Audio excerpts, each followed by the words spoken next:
후보자님 판사를 그만둔 이유를 제가 서면 질의했더니 중요한 사건들에 대한 최종적인 판단자로서의 판사 역할, 소명에 대한 무거운 책임감, 상당한 중압감과 부담을 느껴서 직무 수행이 이제 어려워서 그만뒀다 그러셨어요. 공수처장 자리가 딱 그런 자리 아니에요? 근데 이건 잘하실 수 있겠어요? 판사는 어려우셨는데. 지금 지지부진하고 어물어물 넘어가려고 그러시면 특검으로 가는 길을 열고 탄핵으로 가는 기차를 타게 하는 것밖에 안 되는 거거든요. 후보자님. 네. 후보자님 판사를 그만둔 이유를 제가 서면 질의했더니 중요한 사건들에 대한 최종적인 판단자로서의 판사 역할, 소명에 대한 무거운 책임감, 상당한 중압감과 부담을 느껴서 직무 수행이 이제 어려워서 그만뒀다 그러셨어요. 네, 맞습니다. 네, 맞죠? 공수처장 자리가 딱 그런 자리 아니에요? 더 상당한 중압감과 책임감 이런 거 있지 않겠습니까? 그렇게 생각합니다. 예. 근데 이건 잘하실 수 있겠어요? 판사는 어려우셨는데. 잘 운영할 의지를 갖고 있습니다. 좋습니다. 몇 가지 간단한 거 여쭤볼게요. 공수처는 지휘고하를 막론하고 범죄 혐의가 있으면 다 수사해야 되는 그런 수사기관이죠. 맞습니다. 네. 대통령도 재임 중에 형사소추가 되지 않을 뿐 수사의 대상일 수 있는 거죠. 일반인과 다른 조금 예외 규정은 있는 것으로 알고 있습니다. 예. 수사 위원님의 기본적인 생각에는 동의합니다. 판사도 이 중압감 느껴서 못했다고 하시는데 공수처장은 제대로 하실 수 있겠어요? 너무 당연한 걸 제가 물어본 거예요. 형사소추는 안 되지만 수사는 범죄 혐의가 있으면 해야 하는 거 아니겠습니까? 위원님의 의견에 전적으로 동의합니다. 예. 최근에 검찰 인사 보셨죠? 네. 사실 제가 볼 때는 김건희 여사를 겨냥한 수사 완전히 무력화하기 위해서요. 검찰판 쑥대밭 인사를 대통령이 하신 거예요. 이제 국민들로서는 이제 믿을 건 공수처, 예? 아니면 특검밖에 없는 겁니다. 근데 공수처가 제대로 된 수사를 할 수 있느냐, 이게 되게 중요한 겁니다. 그래서 제가 여쭤본 겁니다. 근데 거기서부터 말 더듬고 원칙과 법률에서 벗어나는 다른 이야기를 하시려고 그러면 안 돼요. 위원님의 의견에 전적으로 동의합니다. 예. 아니 본인의 생각을 얘기하시라고 제 얘기에 동의하시는 걸 떠나서. 그러니까 대통령이라 할지라도 형사소추 대상은 아니지만 중요한 부정과 불법 행위가 벌어지면 거기에 대한 수사 대상인 건 맞습니까? 아닙니까? 수사 대상이 맞습니다. 예. 최상병 사건과 관련해서요. 대통령실의 개입, 부당한 압력 이런 정황이 점점 드러나고 있고 그 정점에 대통령이 있다는 의심이 짙어지고 있습니다. 공수처장은 필요하면 대통령도 소환하고 수사할 수 있다. 이거 확인하는 거죠. 지금 순직 해병 사건과 관련돼서 그 부분 성역 없이 법과 원칙에 따라 수사할 의지를 갖고 있습니다. 제가 공수처장이 된다면 그렇게 하겠습니다. 자, 그럼 다시 물어볼게요. 최상병 사건 외압 관련해서 최상병 수사 외압 사건과 관련해서 윤석열 대통령이 필요시 공수처에 소환 조사할 수 있다. 이거 확인하신 거죠? 제가 구체적으로 지금 진행되는 사건에 대해서 답을 드릴 수는 없지만 일반론으로는 위원님의 그 의견에 동의합니다. 네. 또 하나 그러면 물어볼 게 있는데 공수처에서 기소를 해가지고 손준성 검사 고발 사주 사건 관련해서 이미 이제 1심에서 징역형이 나왔습니다. 이 관련해서요. 윤석열 대통령하고 한동훈 전 비대위원장 그리고 김건희 여사가 공수처에 고발되어 있는 사실도 알고 계시죠? 알고 있습니다. 예.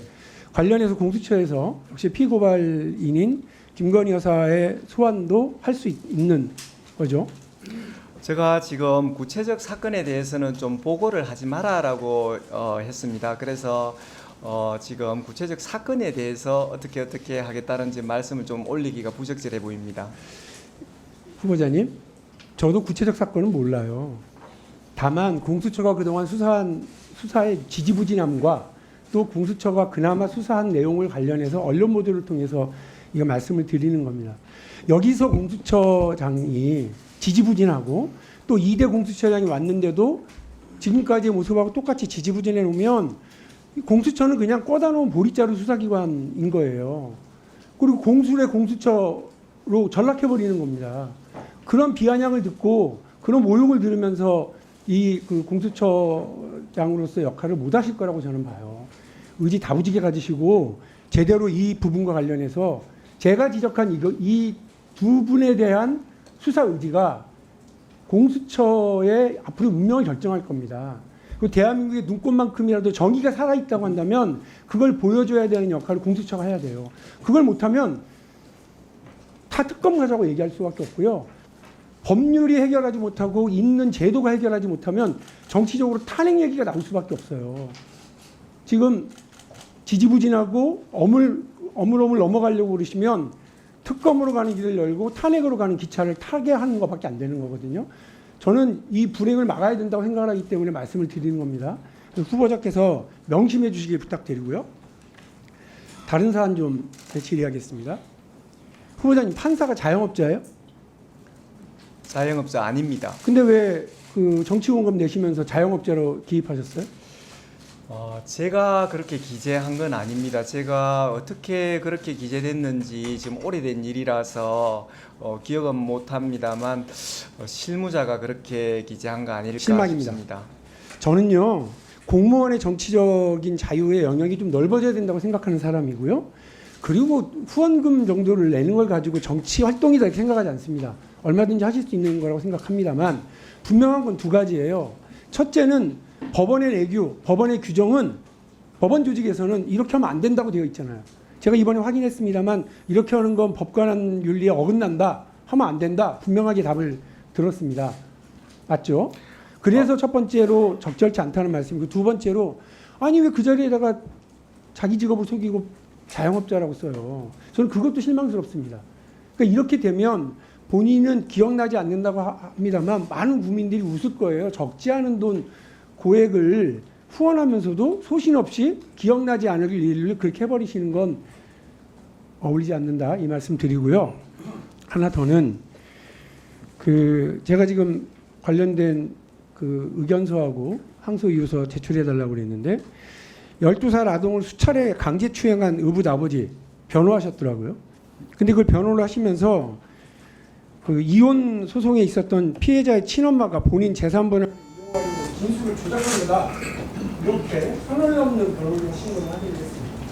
판결문에 나와요. 정말로 이거는 고위공직자의 자격을 논의하기 전에 변호사로서의 변호의 윤리상의 문제가 있는 자세 아니냐, 그 생각이 들어요. 다 이렇게 변론하진 않잖아요. 그래서 이 문제와 또 신심이학과 관련해서 수료 최대한의 이유만을 책임 감당하는 건 맞지 않다고 소신 규칙하면이라도 신심이학에 대한 소신을 얘기하시는데, 정작 변호사가 되시면서는 음료 성폭행 가해자 변호할 때 신심이학을 주장하고 있어요. 이런 내로남불, 그리고 말이 바뀌는 소신, 공유적 소신, 이런 부분에 대해서 지적하지 않았습니다. 여기에 대해서 어떻게 생각하십니까? 위원님 거 지적 감사합니다. 기본적으로 피고인의 이익을 위해서 변론하다 보니 벌어진 일인데, 그와 관련해서 뭐 혹시 2차 피해를 받은 피해자가 있다면 좀 송구하다는 말씀드립니다. 저는 그 실체적 진실은 다 알지 못하는 상태에서 일방 그 피고인의 이익을 대변하다 보니 벌어진 일로 그런 부분 양해해 주시기 바랍니다.